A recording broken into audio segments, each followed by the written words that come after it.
Caros filhos, hoje, mais uma vez, nesta continuidade, o Senhor nos chama a nos encontrarmos com Ele, nos chama a estar com Ele, do mesmo modo que no último domingo já vinha nos apresentando esta dinâmica de encontro, esta dinâmica de relacionamento com o Senhor, aonde o Senhor nos convida a esta responsabilidade com Ele.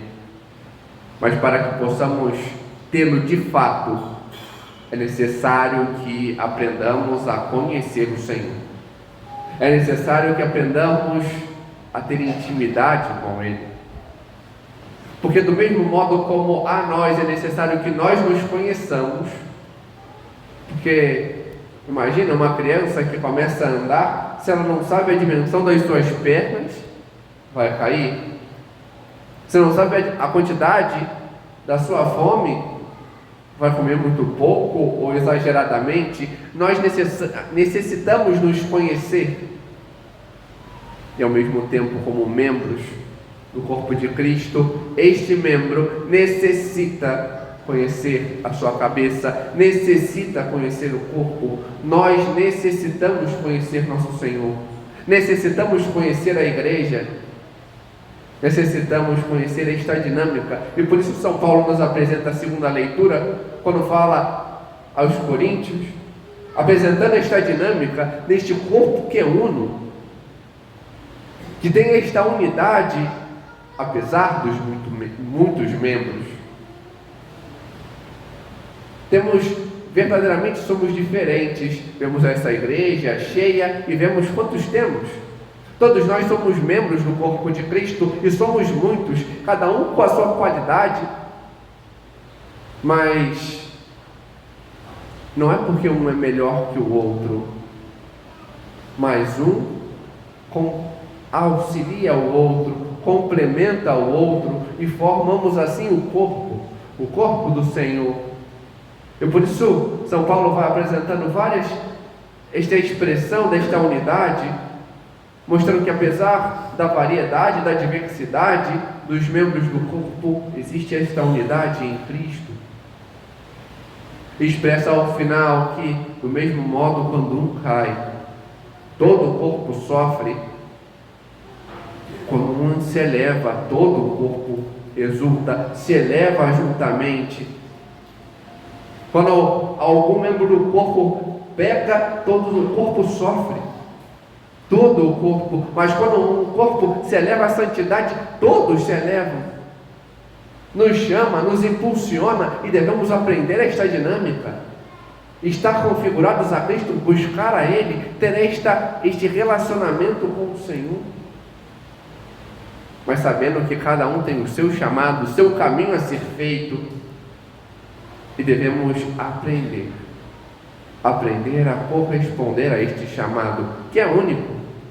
Deus não tem plano B para nós. Deus não tem plano B da salvação. A cada um é dado um chamado. Este chamado é único. Ninguém pode substituí-lo. Do mesmo modo como Deus não muda. Eu sou chamado ao sacerdócio e não a um plano B para mim. Não serei plenamente feliz se não for correspondendo àquele que é o meu chamado. O homem casado, se não for buscar ser fiel ao seu matrimônio, à sua união com sua esposa, não será plenamente feliz. Se não corresponder àquele que é o seu chamado. Devemos entender isso e ver que no Evangelho, na sua primeira parte, São Lucas apresenta exatamente esta dinâmica. Esta dinâmica onde expressa que ele buscou corresponder, esmerar-se, empenhar-se no seu chamado de ser evangelista. Foi chamado para isso e se empenhou para tal, estudando, buscando as informações para poder esmerar e expressar corretamente. Mas há outros que não fizeram. Não fizeram porque não foram chamados àquilo ou porque não se dedicaram àquilo. Aqui São Lucas não apresenta em relação aos outros evangelhos de Mateus, Marcos e João, mas há outros, aos apócrifos que também conhecemos e que Santo Ambrósio comenta, expressando que, do mesmo modo como existiram falsos profetas, também falsos evangelistas, que não corresponderam ao chamado do Senhor para as suas vidas. E ele ainda depois dá nomes. Olha, existe um que ufanaram o nome dos 12, dizendo que é o evangelho dos 12. Outro, apresentando que é o evangelho de Matias.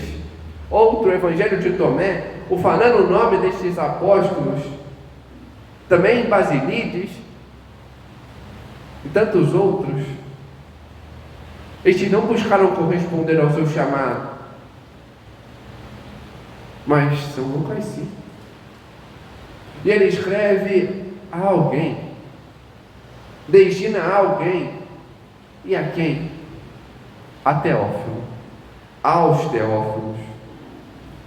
E quem é este? Poderíamos nos perguntar. São Beda então vem ao nosso auxílio e expressa que Teófilo significa duas possibilidades: aquele que ama a Deus ou aquele que é amado por Deus. E depois conjuga essas duas possibilidades, mostrando que aquele que ama deseja também ser amado. Nós somos aqueles que amamos, que devemos ser amados, que devemos nos empenhar para estar com o Senhor, e por isso este Evangelho, para que busquemos a Ele, para que nos empenhemos em estar com Ele. Mas para isso é necessário mais, é necessário esta busca, este querer caminhar com o Senhor. E por isso vemos este salto que aparece no Evangelho, que é notado, porque depois, logo do início do prólogo, foi logo já o caminho do Senhor. Por que este salto? Porque uma boa parte dele já ouvimos no tempo do Advento e do Natal. E a última passagem, justamente anterior a desta sequência do Evangelho, ouviremos daqui a pouco, no início da Quaresma. Mas esse salto é para nós aprendermos que nós devemos buscar o Senhor, caminhar com Ele, nos empenhar para estar com Ele, para sermos assim, Teófilos.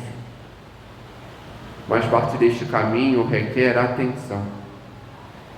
Requer atenção para que possamos colocar no hoje das nossas vidas este Evangelho. Por isso necessitamos parar e escutar. E deste modo ouvimos a primeira leitura, que é apresentada essa sequência da história da salvação após o exílio, aonde houve uma renovação do povo. Antes do exílio, o povo vivia numa dinâmica aonde era algo simplesmente exterior. Eram ritos exteriores fora, e necessitava esta renovação. Por isso ocorreu o exílio, para o povo tomar consciência e ser renovado. E diante do retorno, onde vemos a reconstrução dos edifícios, mas também da religião, também do povo, ouvimos essa leitura, onde apresenta no início que o povo estava reunido e ouviu então o sacerdote Esdras anunciar a lei. Mas padre, o que é esta lei? É toda a Torá, é todo o Pentateuco. E por isso vemos esta extensão de tempo, do amanhecer até o meio-dia, aonde ele anunciava a palavra e explicava. O povo entender, ser tocado, transformado pelo Senhor. E o povo teve atenção para ali estar. Parte dessa renovação já começava no exílio, diante das sinagogas, diante destas casas de oração, onde não tinha o sacrifício, que era só no templo. Ali estavam eles para ouvir, ali estavam eles para buscar, para rezar, para se empenhar diante da vida do Senhor, para ter esta atenção, desta configuração da sua vida a Ele. E é exatamente esta dinâmica que o Senhor apresenta. Apresenta no Evangelho, na sua sequência, onde o Senhor cumpre o preceito judaico. Era judeu e cumpre, pois como apresenta São Paulo na carta aos Gálatas, nascido segundo a lei, obedeceu a lei para nos salvar, nós que estávamos sujeitos à lei. E por isso diz que, como costume, foi à sinagoga no sábado. E Santo Ambrósio comenta que não se deixou obedecer, tomando o livro e lendo. Algo que não era do seu ofício, ele era mais, mas pegou e leu. E continua explicando que leu para mostrar que a palavra que era anunciada pelo profeta era ele, era dele. E por isso depois fecha o livro e diz: hoje se cumpre essa palavra. Hoje, no hoje da vida daquele povo. E antecipa assim aquilo que depois perguntarão dele: tu és o Cristo? Tu és o Messias? Tu és aquele que há de vir? Ele antecipa: hoje se cumpre essa palavra que apresenta o sentido messiânico, de mostrar: olha, o Espírito do Senhor está sobre mim, me enviou a anunciar, a curar, a libertar. Hoje se cumpre porque Ele é o Messias, Ele veio para isso. E essa palavra não fica somente para aquele povo, mas para nós. E devemos aprender isso, a presentificar aquilo que ouvimos, a ver que o Senhor vem e nos toca, vem e nos transforma, vem para nós. Mas é necessário que diante disso também saibamos fazer o nosso exame de consciência e ver qual a nossa disposição. Porque quando passamos pelas portas da igreja, ou melhor, já que tem gente lá fora, quando passamos do muro da igreja para dentro, aqueles que aqui estão têm seu relógio parado. Porque aqui não é o tempo do Cronos. Aqui não é o tempo cronológico que manda, mas o tempo da graça do Senhor é o nosso tempo de estar com Ele. Vemos aqui que aquele povo estava num lugar deserto. Se a gente for à Terra Santa, a gente vai ver um lugar desértico. Eles ficaram do amanhecer até o meio-dia. Não tinha uma sombrinha, uma matriz com ventiladores, não tinha bancos, ficaram de pé, com atenção, buscaram viver retamente, participando retamente, não com palavras, não fazendo coisas, mas com atenção, com silêncio. E nós? Qual é a nossa disposição? Será que continuaremos a viver como no mundo, no império do ativismo, diante dos comandos do tempo e das leis, do barulho? É assim que o mundo vive. E como nós vivemos? Será que continuaremos a dar o resto para o Senhor? Porque quando alguém vai numa festa, eu duvido que fica olhando a hora e falando: olha, está na hora de eu ir embora, porque é cronometrado. Quando vai num show, se o bendito do artista quiser ficar cantando até o dia seguinte, todo mundo fica muito feliz. Mas e quando eu vou na missa? Eu fico olhando para o tempo, ainda vai ter os avisos depois. Misericórdia! Será que é assim que é a minha disposição? Ou será que eu tenho atenção? Atenção daquele povo que queria ser renovado, que queria ser transformado para estar com o Senhor, para corresponder a Ele, porque soube que diante do exílio era necessário a eles estar com o Senhor. Será que a nós também? Será que teremos que passar por exílios? Por sofrimentos, por tormentos? Ou será que já aprendemos que o essencial da minha vida, eu devo aprimorar o Senhor, colocar Ele em primeiro lugar, eu devo dar o melhor a Ele, eu devo buscar esta vida na graça, este tempo empenhado para estar com Ele, ver que aquilo que São Francisco de Sales apresentava às suas filhas e expresso no Tratado do Amor a Deus, serve a nós. Que a medida de amarmos o Senhor é amá-lo sem medida, é estar com Ele inteiramente, de corpo inteiro, não dando o resto. É buscar aprimorar o Senhor em todas as coisas e nos unir a Ele. É isso que os santos nos ensinam. São José Maria nos apresenta algo próprio, talvez, da nossa realidade aqui na região dos lagos, daqueles que aqui nos visitam. Quando aqui é mais fácil, que tem um mar logo depois, né? Então mais tranquilo. Quando olhamos o mar e vemos a linha do horizonte, José Maria diz que parecem ali se unir o céu e a terra. Mas não.